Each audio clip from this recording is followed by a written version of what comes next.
చంద్రన్న ఉన్నంత వరకు రైతులకు భరోసా కల్పిస్తాం. ఇది మంచి ప్రభుత్వం, ఇచ్చిన మాట నిలబెట్టుకుంటామని ఏపీ రాష్ట్ర ముఖ్యమంత్రి నారా చంద్రబాబు నాయుడు తెలిపారు. అన్నదాత సుఖీభవ పీఎం కిసాన్ పథకం కింద రైతులకు నగదు పంపిణీ కార్యక్రమాన్ని రాష్ట్ర ముఖ్యమంత్రి ప్రకాశం జిల్లాలో ప్రారంభించారు. దర్శి మండలం వీరాయపాలెం గ్రామంలోని పొలాలలోనే రైతులతో ముఖాముఖి కార్యక్రమాన్ని చేపట్టారు.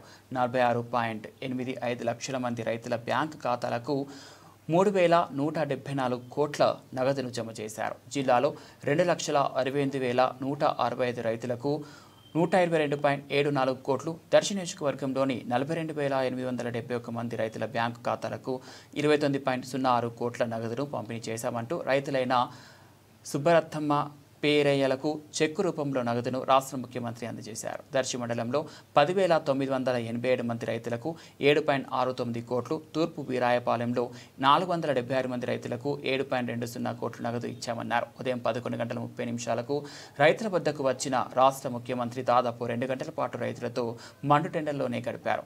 వారణాసిలో పీఎం కిసాన్ నగదు పంపిణీ కార్యక్రమంలో ప్రధానమంత్రి మోదీ హాజరు కాగా ఆ కార్యక్రమం ప్రత్యక్ష ప్రసారాన్ని రైతులతో కలిసి నులక మంచాలపైనే కూర్చొని రాష్ట్ర ముఖ్యమంత్రి తిలకించారు. వ్యవసాయ రంగంలో అత్యాధునిక సాంకేతిక పరిజ్ఞానాన్ని అందుబాటులోకి తెస్తామని రాష్ట్ర ముఖ్యమంత్రి చంద్రబాబు నాయుడు చెప్పారు. అంతర్జాతీయ మార్కెట్లో ఏ పంటకు డిమాండ్ ఉంది, ఏ పంట ఎక్కడ వేస్తే మంచి దిగుబడులు వస్తాయి, అనుకూలమైన ప్రాంతం ఏ పంట వేయాలి అనే అంశాలన్నీ సాంకేతికత ద్వారానే మీతో వ్యవసాయం చేయిస్తానన్నారు. ఈ కార్యక్రమంలో జిల్లా ఇన్ఛార్జి మంత్రి, దేవాదాయ శాఖ మంత్రి ఆనం రామనారాయణ రెడ్డి, వ్యవసాయ మార్కెట్ శాఖ మంత్రి అచ్చెన్నాయుడు, 20 సూత్రాల ఏపీ చైర్మన్ లంకా దినకర్ బాబు, ఒంగోలు ఎంపీ మాగుంట శ్రీనివాసరెడ్డి, జిల్లా కలెక్టర్ శ్రీమతి తమీం అన్సారియా, జిల్లా సంయుక్త కలెక్టర్ గోపాలకృష్ణ, వివిధ శాఖల రాష్ట్ర జిల్లా అధికారులు తదితరులు పాల్గొన్నారు.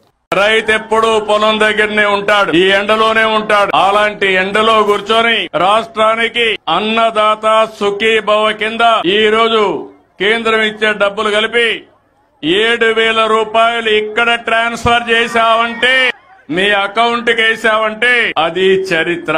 అదే నాకు సంతోషం. మిమ్మల్ని చూస్తున్నా, ఒక్కొక్కరిని చూస్తే సూపర్ 6 వచ్చాయి, అనేక కార్యక్రమాలు వచ్చాయి. ఎంతమంది పిల్లలుంటే అంతమంది పిల్లలకి తల్లికి వందనం వచ్చింది అని ఆనందపడతా ఉంటే దానికంటే నాకు ఏరే సంతోషం ఏముందని మిమ్మల్ని అడుగుతున్నా. అన్నదాత ఎప్పుడు కూడా సుఖీభవ, రైతే రాజు కావాలి. అందుకని ఈ రోజు ఎన్ని కష్టాలన్నా ఉండేయండి, ఆ కష్టాలు నా వరకే పరిమితం. మీరు మాత్రం సుఖ సంతోషాలతో ఉండాలనేది నా ఆకాంక్షని మరొకసారి విజ్ఞప్తి చేస్తుంది. ఎన్నికల కంటే ముందు అరాచక పాలన, రాక్షస పాలన, విధ్వంస పాలన, మా తమ్ముడు సైకో పాలన అంటున్నాడు. అవును, అందరినీ ఇబ్బంది పెట్టారు, వాళ్ళు ఆనందపడ్డారు. డబ్బులు వచ్చేసాయి, అకౌంట్ లో డబ్బులు వచ్చాయి. మా తమ్ముడు తెలివి అకౌంట్ ఇక్కడి నుంచి చెక్ చేసుకుని అవసరమైతే ఇక్కడి నుంచే ఎవరికి ఇవ్వాలనో వాళ్ళకు ట్రాన్స్ఫర్ కూడా ఒక క్లిక్ తో చేసేస్తాడు. అది ఈ రోజు యొక్క టెక్నాలజీ ప్రభావం. నేను ఎన్నికల కంటే ముందు ఒక మాట చెప్పాను. ఆ రోజు మీకు చెప్పింది అభివృద్ధి చేస్తాను. అభివృద్ధి తెలిసిన పార్టీ తెలుగుదేశం పార్టీ. సంక్షేమం చేస్తాం. సంక్షేమానికి నాంది పలికిన వ్యక్తి నందమూరి తారక రామారావు పార్టీ, తెలుగుదేశం పార్టీ. ఈ రోజు నేను కష్టపడుతున్నాను. నా కష్టం కొంతమంది కోసం కాదు, రాష్ట్రంలో ఉండే ప్రతి ఒక్కరికి న్యాయం చేయాలి. మీ ముఖంలో ఆనందం చూడాలి, మీ జీవన ప్రమాణాలు పెరగాలి. కంటిన్యూగా నిరంతరం మిమ్మల్ని ఎంపవర్ చేసే దిశగా ముందుకు తీసుకుపోతా. అందుకే ఎన్నికల్లో మీరు చూస్తే మొట్టమొదటిసారిగా రాష్ట్రంలో జనసేన అధ్యక్షుడు పవన్ కళ్యాణ్ గారు ఈ రాష్ట్రం ప్రభుత్వ వ్యతిరేక ఓటు చీలకూడదని ఒక మంచి భావంతో ముందుకొచ్చి ఆ రోజు పొత్తుకు నాంది పలికారు. ఆ తర్వాత బీజేపీ జాతీయ పార్టీ 2 సార్లు అధికారం ఉన్నారు, 3వ సారంలో అధికారానికి వచ్చారు, 4వసారి కూడా వస్తారు. అందుకనే వాళ్ళు ముందుకొచ్చి మన రాష్ట్రంలో పొత్తు పెట్టుకోవాలంటే రాష్ట్ర ప్రయోజనాల దృష్టిలో పెట్టుకుని ఆ రోజు మనం పొత్తు పెట్టుకున్నాం. ఈ రోజు ప్రధానమంత్రి గారు ఉపన్యాసం మీరు చూశారు. సింధూర్ గర్వకారణం.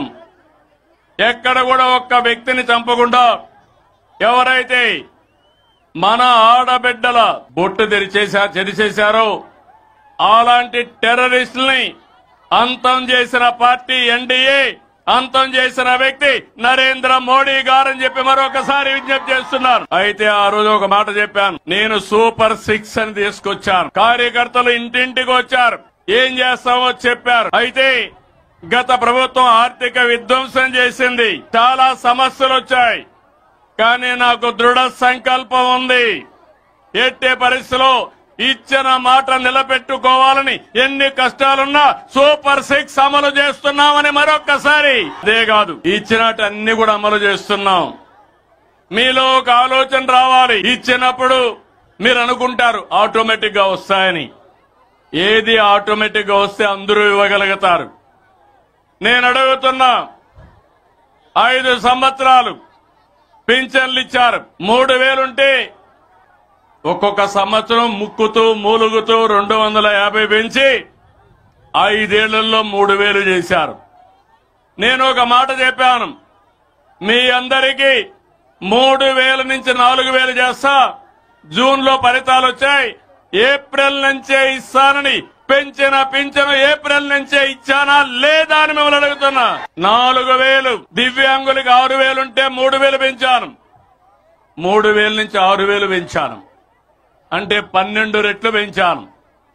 భగవంతుడు వాళ్ళ పట్ల చిన్న చూపు చూశాడు. మానవత్వంతో వాళ్ళు ఆదుకోవాలని నేను ముందుకు పోయా. దీనివల్ల మీరు చూస్తే ఈ రోజు 32,134 కోట్ల రూపాయలు సంవత్సరానికి ఖర్చు అవుతుంది. మన తర్వాత పక్కనుండే తెలంగాణ 8,000 కోట్లు, కడవోళ్ళు 5-4,000 కోట్లు. అది ఎక్కడా, నేనిచ్చేది ఎక్కడా? ఈ 64 లక్షల మందికి పింఛను ఇస్తున్నా. మీరంతా గుర్తుపెట్టుకుంటారా అని నేను మిమ్మల్ని అడుగుతున్నా. 4,000, 6,000 కిడ్నీ పేషెంట్లుంటే డయాలసిస్ చేసుకుంటే 10,000 బెడ్కి పరిమితం అయితే వాళ్ళ ఇంట్లో వాళ్ళకి సేవ చేయాల్సి వస్తే 15,000 జీతంతో సమానంగా మీకు ఇస్తున్నానా లేదా అని నేను డబ్బులు లెక్క పెట్టుకోవాలా. మానవత్వంతో చూస్తున్నా. ఈ విషయం మీరు గుర్తుపెట్టుకోవాలి. ఇంకో పక్కన ఎవరైనా భర్త చనిపోతే వితంతువుకు పెన్షన్ ఇవ్వకుండా ఎగ్గొట్టారు. నేను ఒకటే చెప్పాను, పాతవన్నీ క్లియర్ చేశా. మొన్నే 1,10,000 పింఛన్లు, నెలకు 44 కోట్ల రూపాయలు ఖర్చు, సంవత్సరానికి 520 కోట్లు ఖర్చు. అయినా పర్వాలేదు, నా పేదవాడి ముఖంలో ఆనందాన్ని చూడాలని ఆ పింఛన్లు ఇచ్చారు.